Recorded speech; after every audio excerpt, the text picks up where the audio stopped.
This week's Sedra is Sedra's Pinchas. It's an exciting Sedra, one with a lot of spirit to it, and a lot of ruach, a lot of excitement. The Sedra begins with the Pinchas' reward.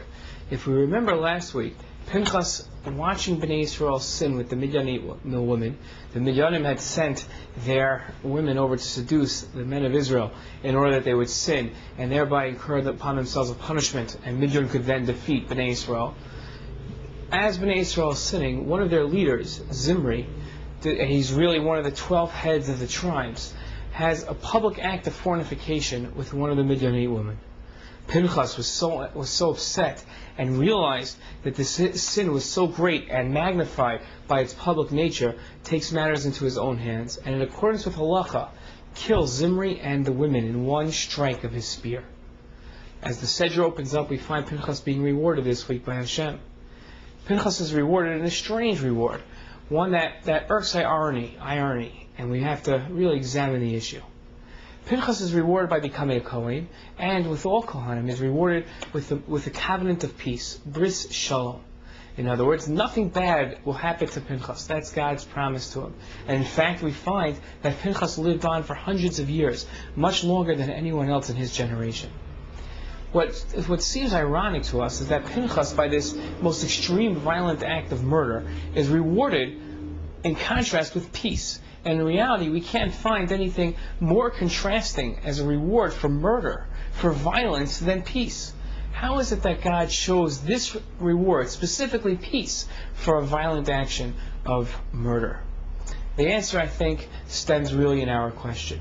We assume that violence is an evil thing, and in 90% of the cases it is. We generally shy away from violence, preferring to win our enemies over with words, with diplomacy and debate, rather than with violence. But at times our enemies become so fanatical that the only way really to solve the problem is through violence. It's not the first option, but it's a necessary option that we must have in our back pocket.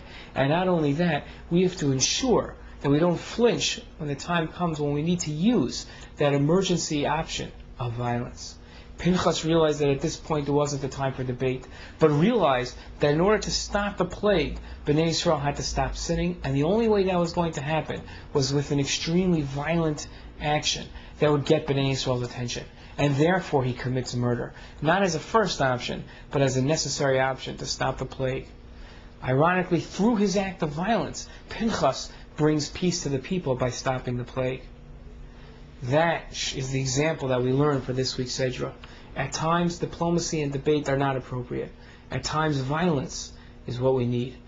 That no clearer is that shown than on the battlefield. At times, our enemies, like we said, become fanatical and will not listen to reason. And at that time, we know we need to use violence. As Ronald Reagan so eloquently stated, peace is sometimes brought through strength. But that's not the only arena that we find that this idea holds true. Also the idea that in the battlefield of ideas, there too sometimes we need to use strength as opposed to simple diplomacy. At times we like to debate and like to entertain other notions and other thoughts and other ideas. But at times that's not appropriate. At times we have to get up and be able to say with strength, with conviction, and have the constitution to be able to stand up and say, that idea is wrong, that idea is inappropriate, that idea is unacceptable. It's not the most diplomatic of options, but it is the option that at times is necessary. That's the lesson this week in Sedra's Pinchas, that at times we need to use strength, even at times we might need to use violence to stop whether it be an idea or an action. Shabbat Shalom.